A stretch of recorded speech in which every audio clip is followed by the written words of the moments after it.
Hi again.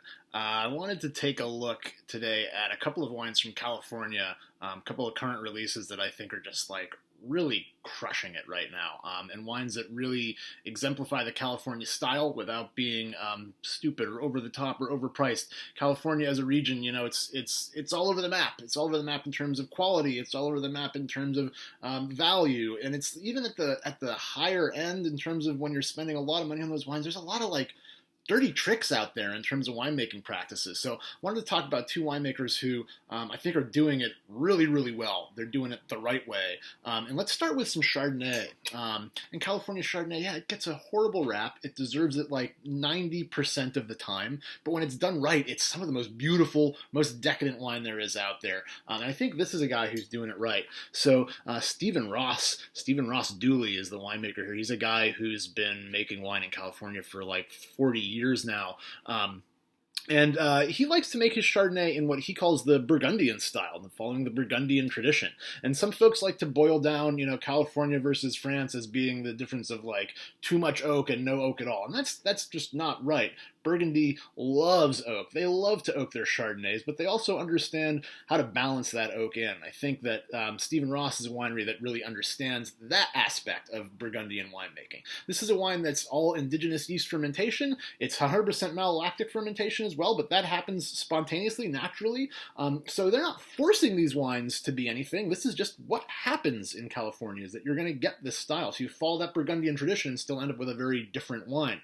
So let's check it out. This is the 2017 vintage from the Edna Valley, which is just outside of San Luis Obispo, where the winery is here. It's a beautiful golden Chardonnay. The oak jumps out at you right away, but in a very sort of charming, kind of elegant sense. To me, it's like a cedar closet sort of oaky smell, a little bit of vanilla in there, and there's a hint of some like melony fruit. It smells ripe but not sweet. Sometimes these California Chardonnays, they get overripe and they just taste like sugary. They don't even taste like ripe fruit. They just are just like one-dimensionally sweet. This has some ripeness on the nose, but not in an overpowering way. Let's see where it goes on the palate.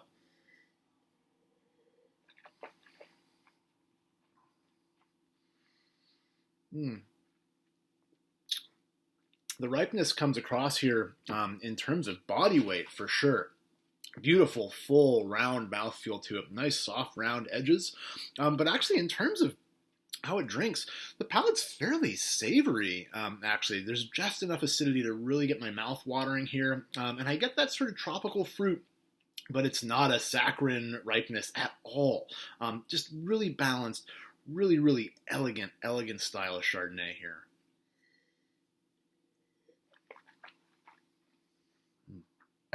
That second sip was just for me because I love this one. Okay, now we're going to go up to Sonoma, and another winery that I really love. This one now comes from Eric Kent Cellars. So Kent Humphreys is the winemaker. He makes wine all over Sonoma County. He really gets that region. But this is a new project that he started a couple of years ago. You may have heard that California has had a couple of really big vintages, lots of fruit going around California right now.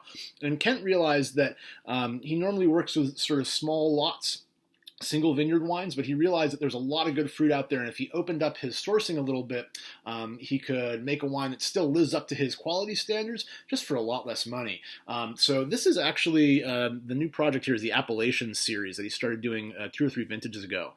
So not single vineyard wines, it's sort of a broader source, but still Sonoma. In fact, this one is entirely Russian River Valley fruit. So Russian River Valley is probably like the most sought after appellation in Sonoma County. This wine is on the shelf in most stores at like $20.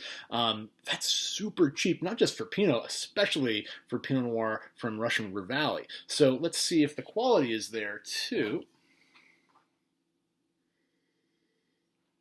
This one 100% leads with fruit. This is a fruit-driven wine for sure. You get that right away on the nose, sort of a candied cherry, although there's also some like some really classic Pinot Noir notes. It's a little bit spicy on the nose, and you get some of that forest floor. A lot of folks say, I think of pond water, but there's this like very subtle earthiness that comes out of Pinot, and that's here for sure. Let's bring it onto the palate.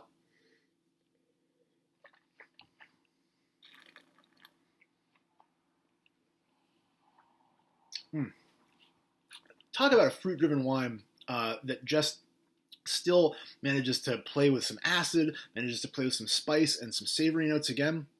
First thing you think here is fruit for sure. It's California. That's kind of how Pinot is going to be. But it's so complex. It's so layered. And beautifully, it's not fat. It's not fleshy. It's still a lighter style in terms of body weight. It still has some brightness, some zippiness. And that's what Pinot should do. Some of these California Pinots get really big, really rich. And it's opulent, it's impressive, but it's not a huge, dumb, clumsy wine. It's still very much Pinot Noir. I think that's an awesome value for Pinot, regardless of what appellation you're buying it in. But from Russian River Valley, that's cuckoo bananas. So we were looking at the Stephen Ross Edna Valley 2017 Chardonnay and the 2018 Pinot Noir from Eric Kent's Appellation Series. Two California wineries that are just kind of crushing it in more ways than one right now. So I hope you check them out and enjoy. Cheers.